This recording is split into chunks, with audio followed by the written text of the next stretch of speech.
First tonight, a West Michigan native has been named in an illegal scheme that allegedly rigged college basketball games. Marquise Hastings, one of the 20 defendants named in a federal indictment.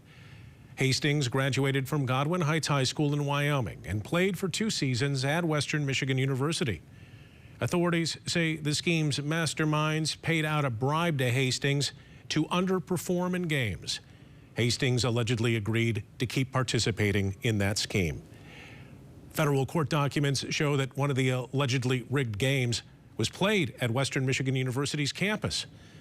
News 8's Kalamazoo reporter Josh Sanchez live outside of University Arena at Reed Fieldhouse with more on this case. Josh.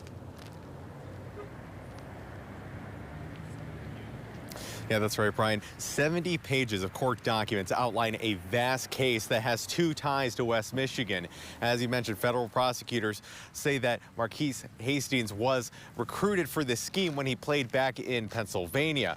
And separately, federal prosecutors also allege that other suspects in this case allegedly fixed one of those games here, right in Kalamazoo.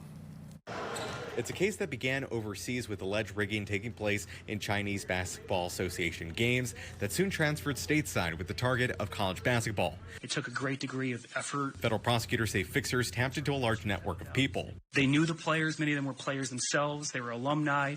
They were trainers. They were recruiters. They were networkers. They were people of influence. And because of that influence, they added gravitas and legitimacy to the scheme. Court documents say one of the suspects recruited was West Michigan native Marquise Hastings, along with 2 other basketball players at Robert Morris University in Pennsylvania. Hastings had played at Western Michigan University the previous year. At Robert Morris, investigators say the trio agreed and underperformed during a game in February 2024. After that game, which earned the fixers money, Hastings allegedly texted, quote, "We might as well do the next one too. This was too easy." The trio would again underperform at a game in Indiana.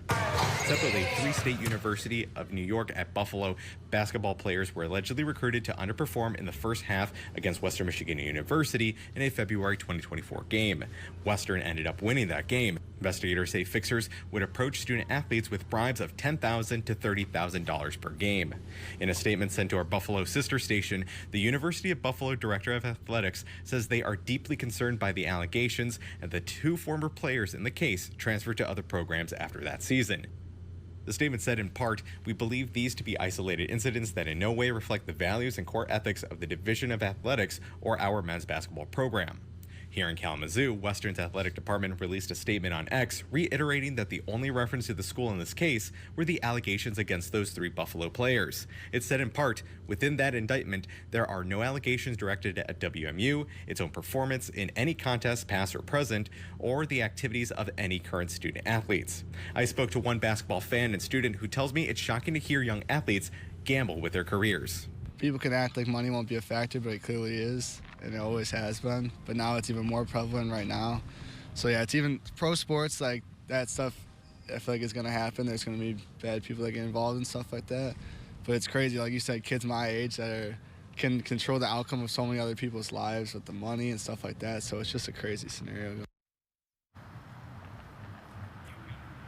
I reached out to a spokesperson for the Mid-American Conference. The same group that both Western Michigan and another Michigan school named in that complaint are both in, and I did not hear back before deadline. Live in Kalamazoo, Josh Sanchez, News 8.